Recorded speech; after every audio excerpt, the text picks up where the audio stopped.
Hello viewers, কি অবস্থা, কেমন আছেন? আসলে আজকে একটা বিষয় নিয়ে কথা বলবো। এটা হলো আমরা প্রবাসে যারা আমাদের নিজস্ব বা ভাই বা আত্মীয়স্বজন নিজস্ব কাছের লোক যখন না থাকে, আমরা কারো না কারো মাধ্যমে প্রবাসের জন্য চেষ্টা করি। মিডল ইস্ট বলেন, ইউরোপ বলেন, ঠিক আছে? তো এগুলা দেখা গেছে আমরা হয়তো এই পাশের বাড়ির লোক মাধ্যমে করি, অথবা পাশের গ্রামের, অথবা পাশের থানার, অথবা পাশের জেলার বিভাগের, অথবা কোনো এজেন্সি অফিসের মাধ্যমে, ঠিক আছে? এভাবে আমরা করে থাকি। তো এটাতে আমরা সাধারণত আসলে আমরা এগুলারে দালাল বলে থাকি। কিন্তু দালাল শব্দটা আসলে এভাবে বলা ঠিক না। এর কারণ হলো দেখেন, মিডিয়া যদি না থাকতো, যাদের নিজস্ব লোক না থাকে, এরা ইউরোপ বা প্রবাসে কিভাবে আসতো? আমাদের দেশ মধ্যম আয়ের দেশ, ঠিক আছে? একদম মধ্যম আয়ের দেশ বললেও ভুল হবে, একদম নিম্ন আয়ের দেশ। আমাদের দেশে উৎপাদন বলতে কিছুই নেই। তাহলে আমাদের দেশটাই চলে আপনার রেভিডেন্সের উপরে।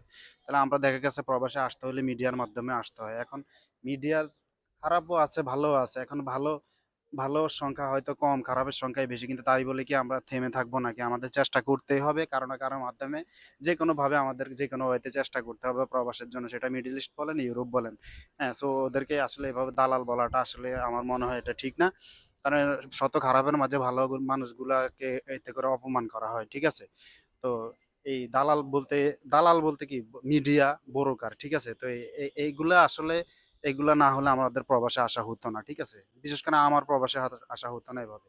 তো আমার কাছে মনে হইলো যেন দালাল শব্দটা কেমন জানি শোনা যায়, এজন্য এদেরকে এভাবে না ইয়া করাই ভালো, ঠিক আছে? এইভাবে না ইয়া করা ভালো, চেষ্টা করতে থাকেন। যারা প্রবাসে আসছেন তাদের জন্য তো দোয়া রইলো, ঠিক আছে? আর যারা আসতে পারেন না, স্বপ্ন এখনো দেখতেছেন, অবশ্যই চেষ্টা চালিয়ে যাবেন, ঠিক আছে? দালাল শব্দ মাথা থেকে ঝেড়ে ফেলে দিয়ে, ঠিক আছে? তারা কারো না কারো ভাই, কারো না কারো চাচা, ঠিক আছে? এইভাবে তাদেরকে ইয়া করে বিশ্বাস করে ভালো একটা মাধ্যম খুঁজে সবাই চেষ্টা করেন। সবাই চেষ্টা করেন এভাবে। অনেকে আমাকে দেখা গেছে এই কমেন্টের মাধ্যমে বিভিন্ন ইয়াতে ব্লগে কমেন্ট করে থাকেন যে কিভাবে আসবেন? অধিকাংশরাই বলেন, ঠিক আছে? তো এইভাবে ভাই কারো না কারোকে এভাবে ধরতে হবে, কারো না কারোর মাধ্যমে এভাবে আসতে হবে। আর আমি তো বিচার ব্যবসা করি না। এটা আমার পক্ষে এখন সম্ভব না, কারণ আমি ইউরোপে আসছি বেশি দিন হয় নাই। ঠিক আছে? আপনারা দোয়া রাখবেন, আমার পেজের সাথে থাকবেন, আমার চ্যানেলের সাথে থাকবেন। আমি চেষ্টা করব একসময় হয়তো কারো না কারো হেল্প করার জন্য। যারা আমার এই পেজের সাথে থাকবেন, আছেন, সবার সাথে আমার সম্পর্ক থাকবে। সবাই কমেন্ট করে যাবেন। আমি কমেন্টের উত্তর যদি নাও দিতে পারি, লাইক কমেন্ট করে যাবেন, শেয়ার করে যাবেন।